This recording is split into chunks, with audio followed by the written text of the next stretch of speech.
जब धर्म के नाम पर अधर्म हो, श्रद्धा के नाम पर ठगी हो और साधना के स्थान पर व्यापार हो, तब समय आ जाता है पाखंड को पहचानने और उसे हटाने का। हम एक ऐसे युग में जी रहे हैं जहां मंदिरों की भीड़ तो है लेकिन मन की शांति नहीं। पूजा के अनुष्ठान तो हैं परंतु आचरण में धर्म नहीं। प्रश्न यह नहीं है कि आस्था गलत है, प्रश्न यह है कि आस्था के नाम पर फैलाए जा रहे भ्रम को हम कब तक सहन करते रहेंगे।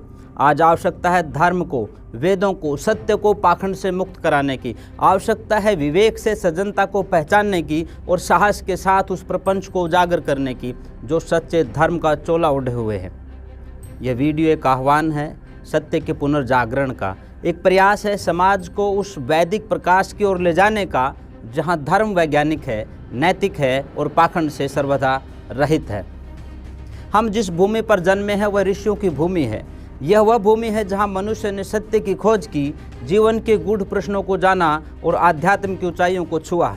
लेकिन दुखद यह है कि इस पावन भूमि पर समय समय पर पाखंड ने अपने गहरे पांव जमाए हैं। श्रद्धा और विश्वास जैसे पवित्र मानवीय भावों का उपयोग कुछ धूर्तों ने जनमानस को भ्रमित करने और शोषण के उपकरण के रूप में प्रयोग किया है।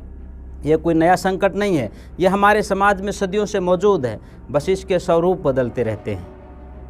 प्राचीन काल से ही मनुष्य की धार्मिक भावना को व्यापार बना देने वाले लोग सक्रिय रहे हैं।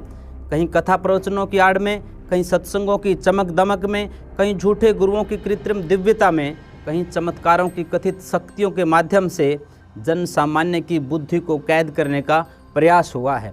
ये सब उस पाखंड के रूप हैं जिसने धर्म को, अध्यात्म को, तर्क को और सत्य को अपमानित किया है।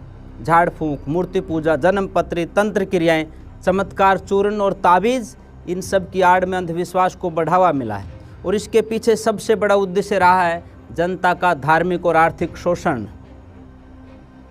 आज जबकि विज्ञान, तकनीक और तर्क का युग है, तब भी यह पाखंड समाज से मिटा नहीं बल्कि अब यह और भी आधुनिक हो चुका है। टीवी चैनलों पर प्रसारित होने वाले तथा कथित ज्योतिष समाधान, बाबा लोगों की सोशल मीडिया पर रील्स और धर्म के नाम पर बनाए गए रियलिटी शोज में यह नए रंग रूप में सामने आता है। इतिहास गवाह है, जब जब समाज में इस पाखंड में आकंठ डूबा है तब तब कुछ निर्भीक आत्माएं उठी और उन्होंने साहस के साथ इसके विरुद्ध आवाज़ बुलंद की। राजा राम मोहन राय, ज्योतिबा फुले से लेकर के महर्षि दयानंद सरस्वती तक की इन महान आत्माओं ने समाज की आंखें खोलने का प्रयास किया है।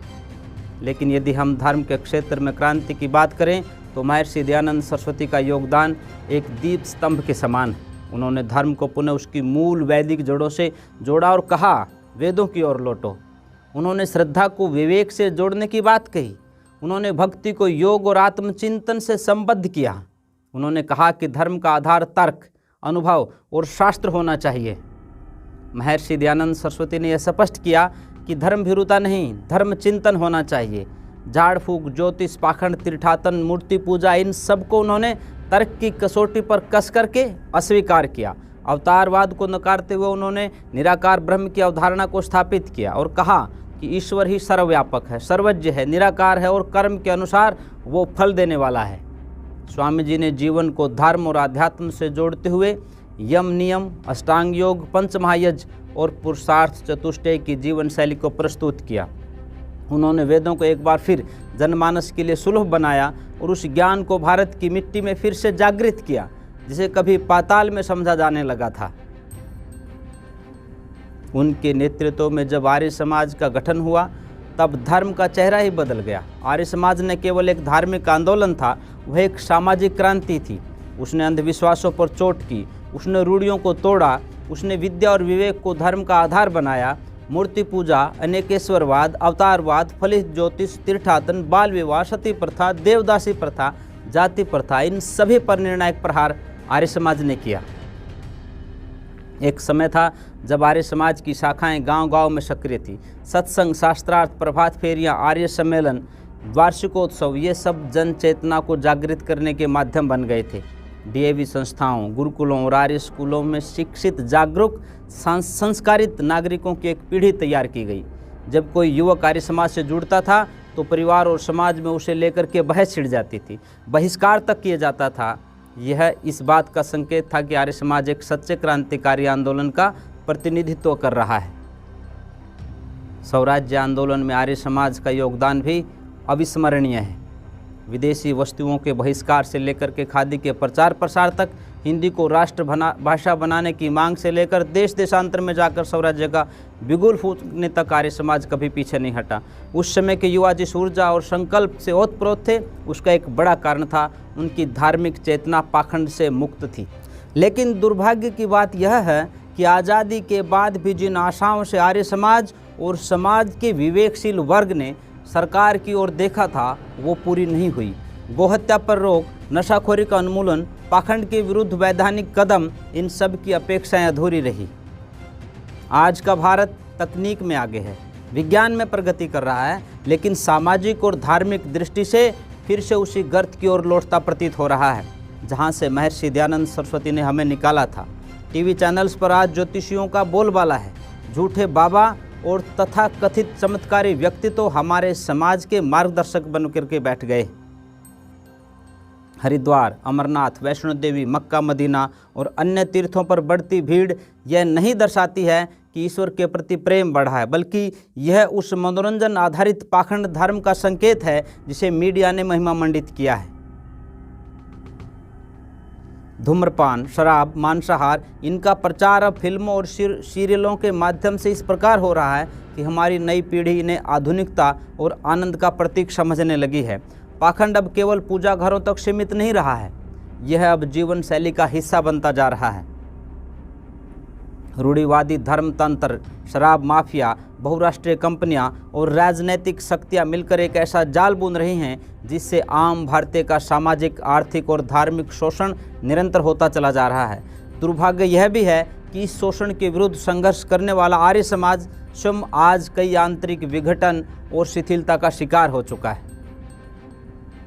मीडिया, चाहे वह प्रिंट हो या टीवी, अब पूंजीपतियों के हाथ में है, जो रूढ़ियों को पोषण देते हैं। वे न तो नशाखोरी के विरुद्ध कोई मंच देते हैं, न ही पाखंड विरोधी विचारों को स्थान। इसके विपरीत वे तंत्र मंत्र, भूत प्रेत, चमत्कार और अवतारवाद को ही दर्शाते हैं, क्योंकि इन्हीं में ट्रेंडिंग और व्यूज की संभावना अधिक होती है। अब यह प्रश्न उठता है, समाधान क्या है? समाधान यही है कि आर्य समाज को एक बार फिर संगठित करके सक्रिय किया जाए, योजनाबद्ध ढंग से साहित्य का प्रकाशन हो, सोशल मीडिया और यूट्यूब जैसे प्लेटफॉर्म पर आर्य समाज की विचारधारा को जनमानस तक पहुंचाया जाए, आधुनिक भाषा में वेदों की व्याख्या हो, तुलनात्मक धर्म अध्ययन को बढ़ावा मिले, सर्वधर्म संवाद के मंच पर विवादित विषयों पर तर्क संगत चर्चा हो, आर्य समाज का अपना एक स्वतंत्र विचारशील टीवी चैनल हो जो झूठे चमत्कारों और आडंबर की जगह सत्य, धर्म, विज्ञान और तर्क को प्रस्तुत करे। डीएवी और गुरुकुलों से प्रशिक्षित प्रचारकों को संगठित किया जाए। सरकारों पर दबाव बने कि वे धर्म को व्यवसाय न बनने दें, और सबसे महत्वपूर्ण बात, एक समावेशी मानव धर्म संहिता का निर्माण हो जिसमें यह स्पष्ट हो कि झाड़ फूंक, मूर्ति पूजा, चमत्कारवाद, बाल विवाह, मांसा और नशा ये सब मनुष्यता के विरुद्ध हैं। हमें यह भी ध्यान रखना होगा कि केवल प्रचार ही पर्याप्त नहीं है, साधना और आत्मिक विकास भी जरूरी है। दुर्भाग्यवश आज कई आर्य समाजी भी उस आध्यात्मिक सुदृढ़ता से दूर हो गए हैं जो उन्हें पाखंड से बचा सकती थी। यदि कोई आर्य समाजी बाबा आर्य समाज के मंच पर बैठकर आर्य समाज के मूल सिद्धांतों के विरुद्ध बोलता है, जो सांप्रदायिकता को प्रबल करता है, यदि कोई खुद वैष्णो देवी या किसी मजार पर सिर झुकाकर आता है, तो यह केवल उसके बाह्य आचरण की विफलता नहीं है, यह उसकी आत्मिक दुर्बलता की भी निशानी है। इसलिए आर्य समाज को स्वयं अपने भीतर की सफाई भी करनी होगी। संघी मानसिकता, पौराणिक प्रवृत्ति और असामाजिक तत्वों से समाज को मुक्त करना होगा। अपने प्रचारकों को न केवल विद्वान बल्कि साधक बनाना होगा। उन्हें केवल धर्म का भाष्य नहीं, धर्म का जीवन भी बनाना होगा। अंततः यही कहा जा सकता है कि पाखंड का उन्मूलन कोई दिवस का कार्य नहीं है, यह एक सतत संघर्ष है। लेकिन महर्षि दयानंद सरस्वती के विचारों को ध्येय बना लिया जाए, यदि सत्य, विवेक, तर्क और वेद को आधार बना लिया जाए, तो यह असंभव नहीं है। हमारा लक्ष्य केवल पाखंड हटाना नहीं है, हमारा लक्ष्य है धर्म को उसकी असली चेतना में जागृत करना। धर्म जो कि प्रेम है, न्याय है, सेवा है और सत्य है, उसे फिर से प्रतिष्ठित करना है। आइए पाखंड को हटाएं और एक सुंदर स्वस्थ समाज की स्थापना करें। सबको बहुत बहुत धन्यवाद। महर्षि दयानंद की जय।